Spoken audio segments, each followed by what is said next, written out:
Hey, AIDS 2022! Salut mes amis!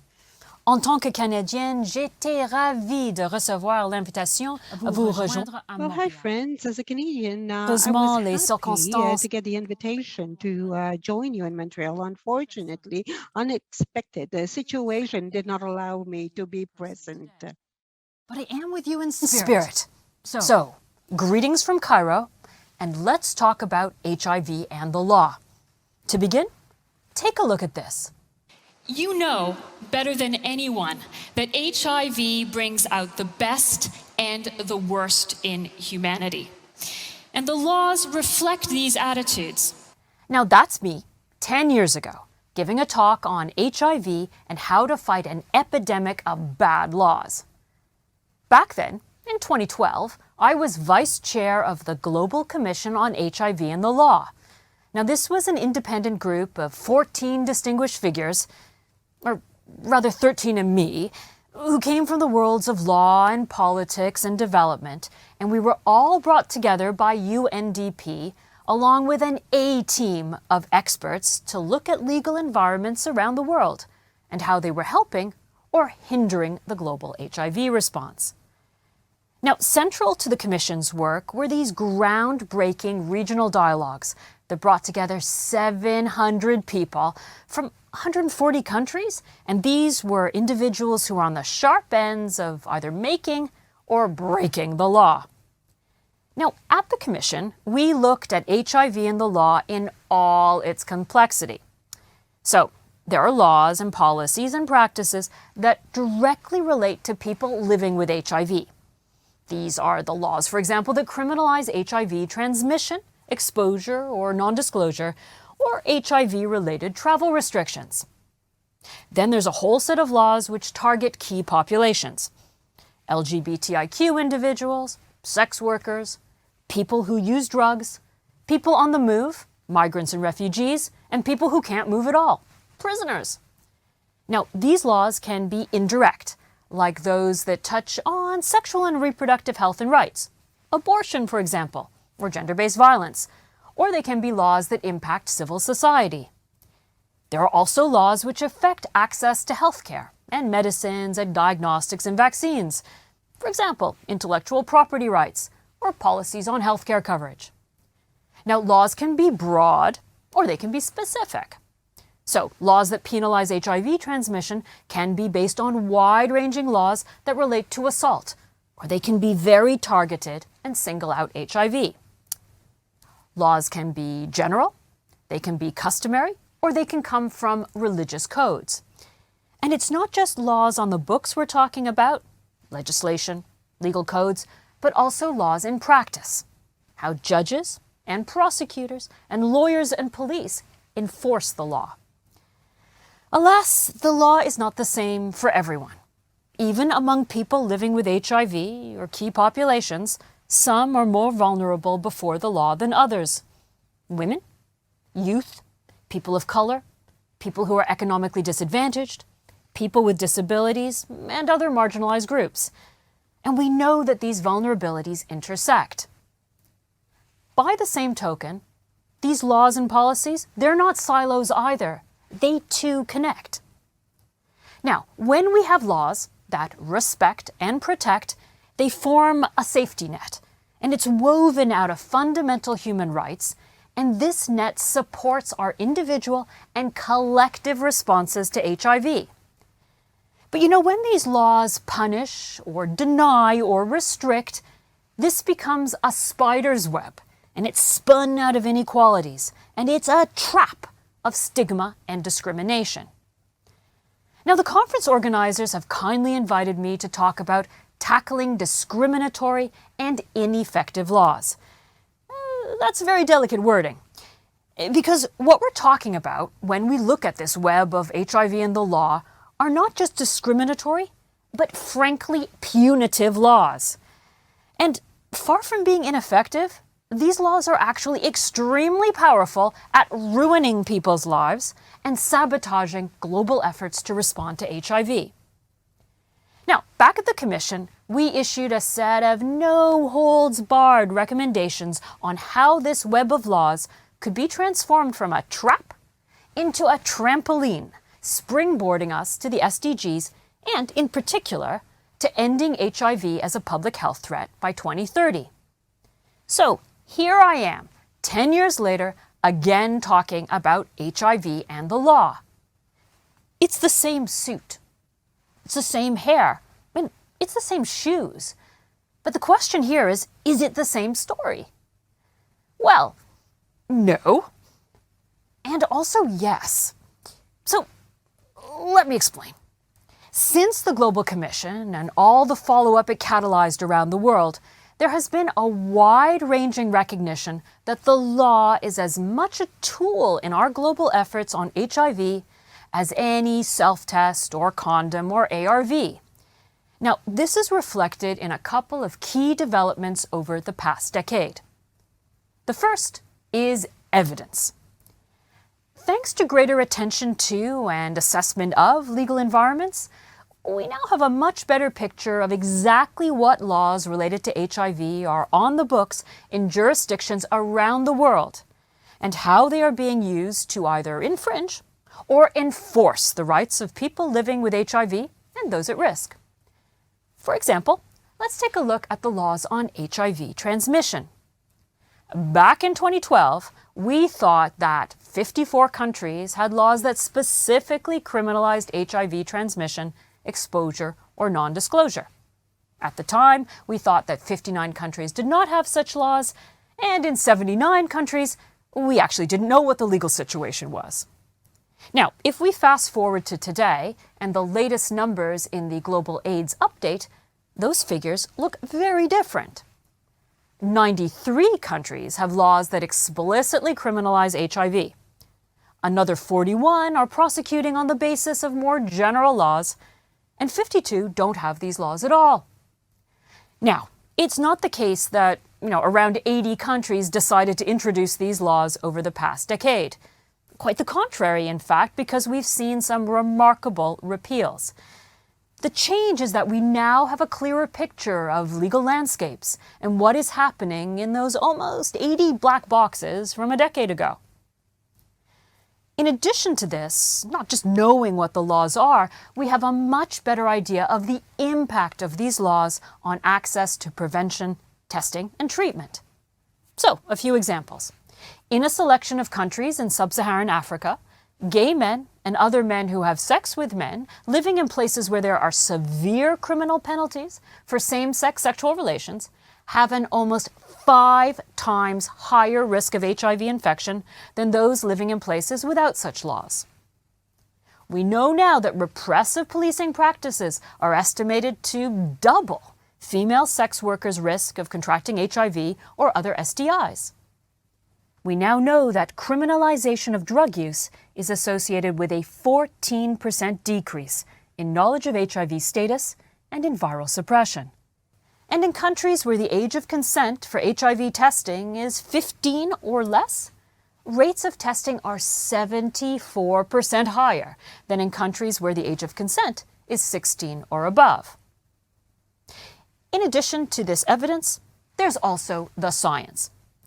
Advances in testing and prevention and treatment make a complete nonsense of laws and policies that seek to protect communities by criminalizing unintentional HIV transmission or those at risk of HIV. Let's face it, when undetectable equals untransmittable, then a law that is unscientific is unnecessary. And if such a law is also unjust, it is untenable.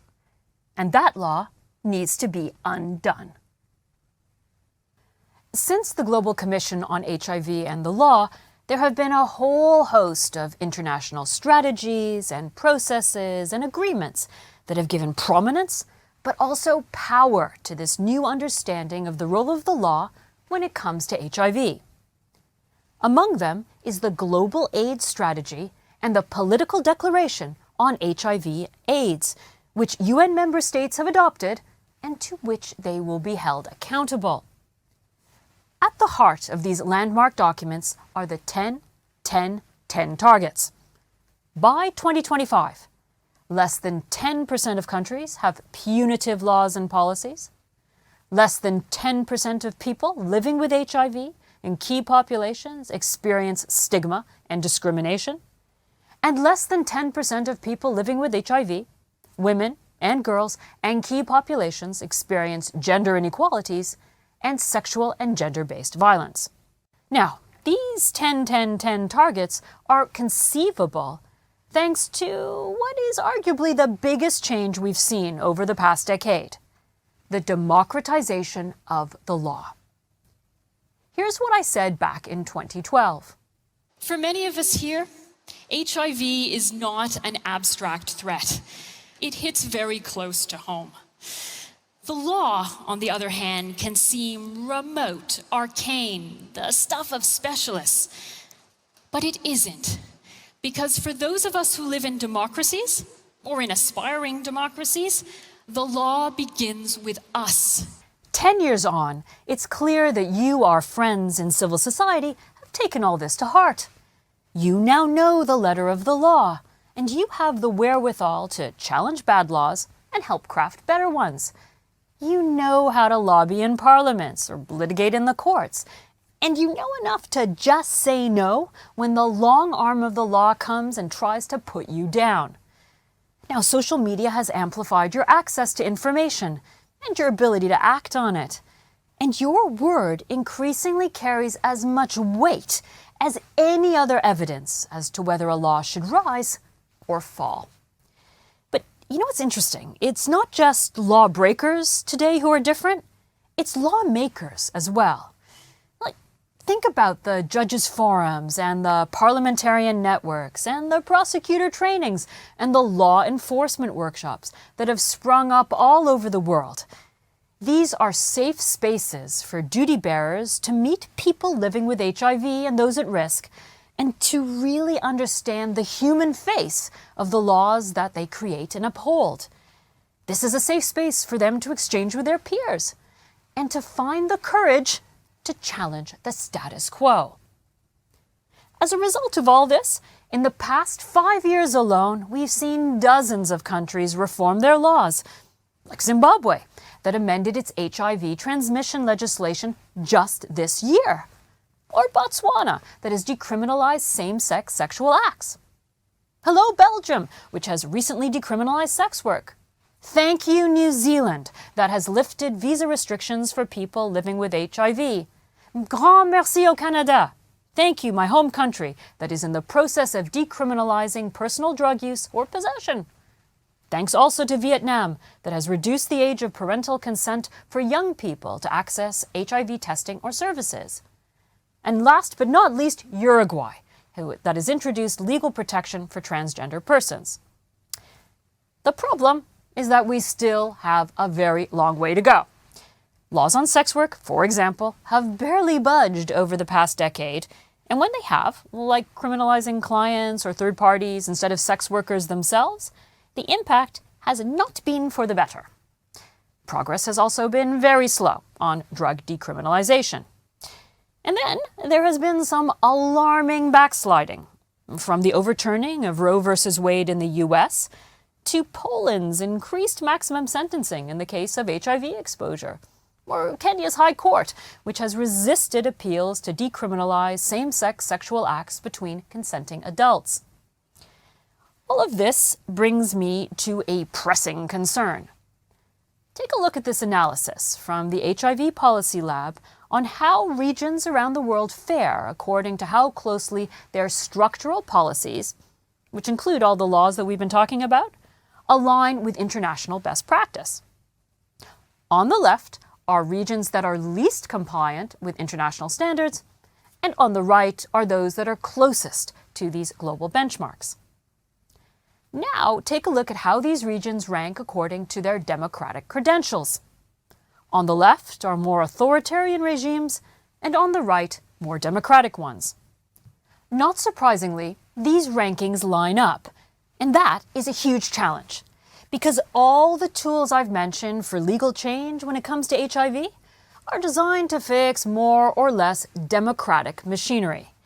But what do you do when your parliament doesn't have any power, and your judiciary is far from independent, and your media is a million miles from free. What do you do when law enforcement serves the state, not the people, and civil society has little, if any, room to maneuver? What do you do when HIV, the epidemic, is concentrated, and therefore it's easy for those in power to overlook? Welcome to my world. As director for the Middle East and North Africa at UNAIDS, my colleagues and I are working in some of the toughest terrains on the planet for human rights in general, and those related to HIV in particular. Now, here are the global averages for countries criminalizing or protecting people living with HIV and key populations. And here is the average for countries in MENA. As you can see, countries across our region criminalize just about everything. Now, these laws are both a mirror but also a motor of rampant stigma and discrimination. And this is a big part of why we have seen a 33% rise in new HIV infections in MENA over the past decade, and why we have the lowest rates of testing, treatment, and viral suppression in the world. I have a real concern that in the event that the world does reach the 10-10-10 targets, MENA is going to be the 10% that gets left behind. Now, that being said, we are neither hopeless nor helpless when it comes to HIV and the law. We have ways of massaging and manipulating and maneuvering around the law to advance our HIV response. So here are a few tips for change in challenging legal environments. There's a lot of talk about trying to pluck the low-hanging fruit when it comes to legal change. Well, to be blunt, here in MENA, we are hunting for root vegetables. Forget the tough stuff, anything to do with sex, frankly, and start with the areas that are marginally easier, like HIV-related travel restrictions. It's important to get the wheels of justice grinding, however slowly, and to have the patience to let the process take its time.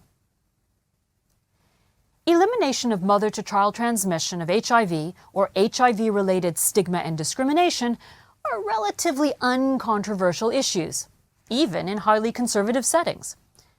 Programs like the WHO's triple certification of EMTCT for HIV, syphilis, and hepatitis B, or the Global Partnership for Action to Eliminate All Forms of HIV-related Stigma and Discrimination, are not only socially and politically acceptable, but within them is the requirement to review, and by extension act, on all the laws and policies that we've been talking about. They are, in effect, Trojan horses for legal reform, and they should be rolled out to maximum effect. Now, while we would prefer to ground legal reform in the bedrock of human rights, it can be more fruitful to plant the seed of change in the topsoil of political opportunism, like a leader wanting to look progressive in front of international peers, or to signal a break with the past by undoing colonial-era laws, or to impress donors, or to burnish the national image as a trailblazer, or to connect to high-profile initiatives like universal health coverage or social protection. It's very important to keep an eye out for this bigger picture as an opportunity for change. In a few countries in MENA, we don't have explicit laws that criminalize, say, same-sex relations or HIV transmission. But trying to introduce protective legislation or repeal existing laws can open up a Pandora's box of debate that is too easily hijacked by political interests, and you can actually find yourself with worse laws than when you started. So it's better to focus on lessening the blow of bad laws and realizing the potential of good ones by putting your scarce resources into implementation, police training or prosecutor guidelines or judicial dialogues. Shifting the law in practice is just as important as amending it on paper.